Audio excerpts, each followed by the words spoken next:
पिछले कई वर्षों से प्रधानमंत्री से लेकर बीजेपी के कई मंत्री, मुख्यमंत्री और मीडिया का लगातार यह बयान देते आ रहे हैं कि शेषावादी जाति के लोग बांग्लादेशी हैं। घुसपैठ की एक बड़ी चुनौती। घुसपैठ को लेकर बीजेपी पिछले काफी सालों से बांग्लादेशी घुसपैठियों को बाहर करने की आवाज उठने लगी है बीजेपी विधायक अनंत ओझा के बाद। और ये बांग्लादेशी घुसपैठिए जो हैं इनको झारखंड से निकाल। आइए इस वीडियो में यह जानने की कोशिश करते हैं कि असल में इस बात पर कितनी सच्चाई है, वो भी तथ्य के साथ। साल 2011 के जनगणना के अनुसार अभी देश में लगभग 15% मुस्लिम निवास करते हैं, जिसमें से शेख, सिया, सैयद और पठान 4 से 5% हैं जो बाहर से आए हैं। लेकिन शेषावादी मुस्लिम जाति के लोग कन्वर्टेड मुस्लिम हैं, मतलब इस जाति के लोग पहले हिंदू थे, बाद में मुस्लिम हुए। एरिजोना विश्वविद्यालय के इतिहासकार रिचर्ड एम एटन की एक किताब the rise of Islam and the Bengal frontier 1204 से 1760 ये एक किताब है जिसमें बताया गया है कि हिंदू धर्म के छोटे जाति के लोग, जिसका उपनाम मंडल, विश्वास, बॉक्स, सरदार आदि है, का धर्म परिवर्तन हुआ और ये लोग स्व इच्छा से मुस्लिम धर्म को अपनाया। और इसका जीता जागता उदाहरण आज भी हम देख सकते हैं जब हम अपनी जमीन के दस्तावेजों में से एक दस्तावेज खतियान को देखते हैं तो निम्न प्रकार के नाम आज भी हैं, जैसे अमीरुद्दीन मंडल, नियाजुद्दीन विश्वास, करीम बॉक्स, रहीम बॉक्स इत्यादि।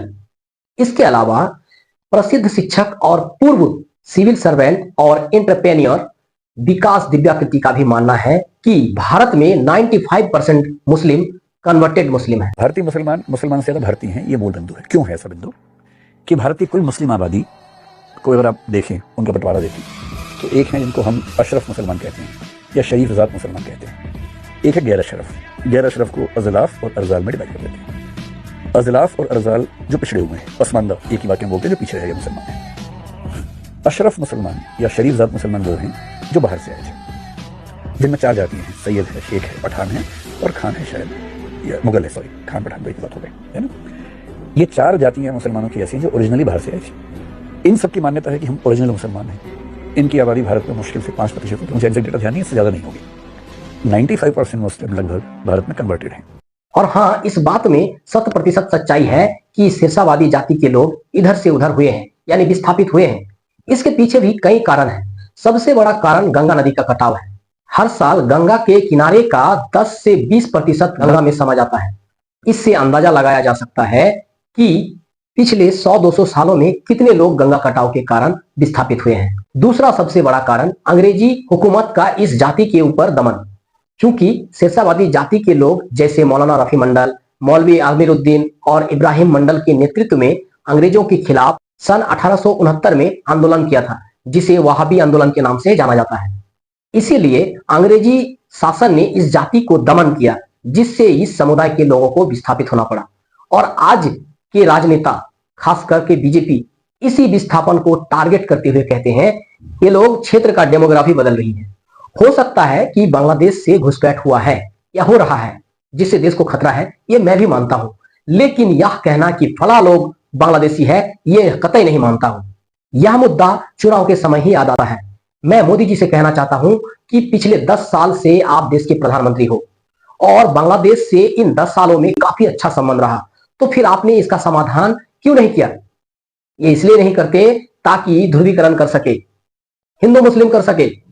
6 फरवरी 2020 की बीबीसी हिंदी की इस रिपोर्ट को देखिए, जिसमें पश्चिम बंगाल के बीजेपी प्रदेश अध्यक्ष दिलीप घोष का दावा है कि भारत में कुल 2 करोड़ मुस्लिम घुसपैठिए मौजूद हैं, जिसमें से 1 करोड़ पश्चिम बंगाल में ही है। लेकिन ये आंकड़े संसद में पेश केंद्र सरकार के आंकड़ों से बिल्कुल मेल नहीं खाते। भारत सरकार से इस बारे में राज्यसभा में सवाल पूछा गया था। सवाल पूछने वाला भाजपा के उत्तर प्रदेश के सांसद अनिल अग्रवाल ने लिखित सवाल की श्रेणी में यह सवाल पूछा था। उनका सवाल था कि क्या देश में बांग्लादेशी और नेपाली लोगों समेत अप्रवासियों की संख्या में वृद्धि हुई है? यदि हाँ, तो बीते 3 वर्षों के दौरान देश में निर्धारित अवधि से अधिक समय तक या अवैध रूप से रहने वाले अप्रवासियों की राज्यवार और राष्ट्रीयवार संख्या कितनी है? ये सवाल राज्यसभा में पूछा था, वो भी भाजपा के सांसद। और इसका जवाब सुनिए। इसका जवाब गृह राज्य मंत्री नित्यानंद राय ने दिया था। उन्होंने जवाब में कहा कि पिछले 3 साल में गैर कानूनी तरीके से भारत में रह रहे बांग्लादेशियों की संख्या भारत में तकरीबन 1,10,000 है। ये ऐसे बांग्लादेशी हैं जो आए तो थे भारत में वीजा लेकर, लेकिन वीजा की तारीख निकल जाने के बाद भी भारत में अवैध तरीके से रह रहे थे। अब आप ही सोचिए इसमें किसकी गलती है? जिसका वीजा खत्म हो जाएगा, समाप्त हो जाएगा, उसे बाहर निकालने का काम सरकार का है, लेकिन ये ऐसा नहीं करते, ऊपर से राजनीति करते हैं। अभी 2 दिन पहले ही अमेरिका के राष्ट्रपति जो बाइडेन ने भारत और जापान को जेनोफोबिक देश कहा। जेनोफोबिक का मतलब वह देश जिसमें अप्रवासियों से डर का माहौल बनाया जाता है। आप बीबीसी के इस रिपोर्ट को देख सकते हैं। अमेरिका के राष्ट्रपति जो बाइडेन ने भारत और जापान को जेनोफोबिक देश कहा है, साथ ही उनकी तुलना रूस और चीन के साथ की है। जेनोफोबिक यानी ऐसे देश जो अप्रवासियों को अपने देश में कतई नहीं चाहते या उनसे डर का माहौल पैदा किया जाता है। भारत में मानवाधिकार और धार्मिक आज़ादी के लिए चिंताएं जताने के बावजूद भारत अमेरिका का मुख्य साझेदार है। क्या अब भी आपको लगता है कि इस जाति के लोग बांग्लादेशी हैं? इस वीडियो को उन लोगों में शेयर कीजिए जिनको लगता है कि शेषावादी समुदाय के लोग बांग्लादेशी हैं। और यदि वीडियो अच्छा लगा तो लाइक और कमेंट जरूर करें। मिलते हैं अगले वीडियो में। धन्यवाद।